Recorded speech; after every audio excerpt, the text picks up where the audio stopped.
The government announced new build investment properties will be tax deductible for 20 years. What does this mean for you practically, and what risks should you avoid right now? This morning we've partnered with Property Apprentice to find out, and Debbie Roberts joins us now. Debbie, good morning to you. What did you make of this announcement? I think it's one of the dumbest decisions that this government's made so far. I mean, essentially what they've done is by removing the tax deductibility for existing properties and making new builds tax deductible for 20 years, alongside with the exemptions from the Reserve Bank for new builds, what they've done is they've increased demand from both home buyers and investors into just one sector of the property market.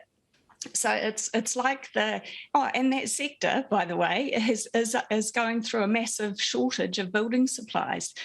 So it's like the government announcing that we're going into level 4 restrictions and they're going to make toilet paper GST exempt.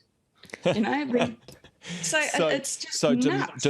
Demand for these particular properties will go through the roof because you've got that interest deductibility advantage. The prices for those will go up. It's the houses that first home buyers want. At the same time, we can't build the things.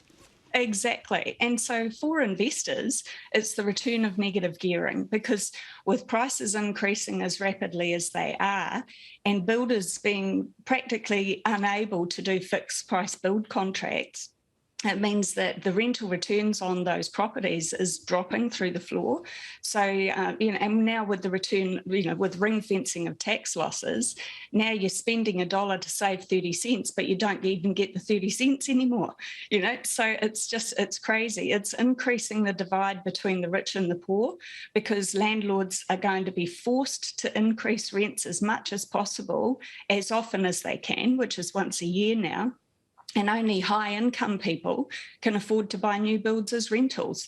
So, the forgotten middle is being forgotten again. The poor are getting poorer and the wealthier are going to get wealthier. So I'm sure that's not what the government intended.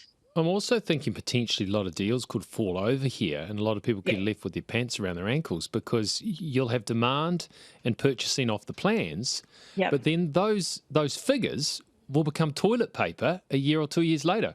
Absolutely. So if you're looking at a new build contract, you absolutely have to get your lawyer to check that contract before you sign it. Remember that towards the end of every boom, some developers go broke. Also, if they're increasing the prices before completion date, no lender is going to be able to give you pre-approval to last for the end completion if it's 2 years down the track, which some of them are now. And so it might mean that when you reapply for lending, you might not get that approved, especially with increasing interest rates. So you might find that you'll be unconditional on a contract that you won't be able to get lending to settle. Gosh, that is a frightening prospect, isn't it? I've got some friends who are in the market at the moment who are looking at exactly this situation, Debbie. So I'm literally writing down what you're saying. So thank you for that great advice, as always. This is Debbie Roberts. She's from Property Apprentice. She's the founder of this business. And if you would like more information, you can look them up online. Debbie, nice to have you on the program as always.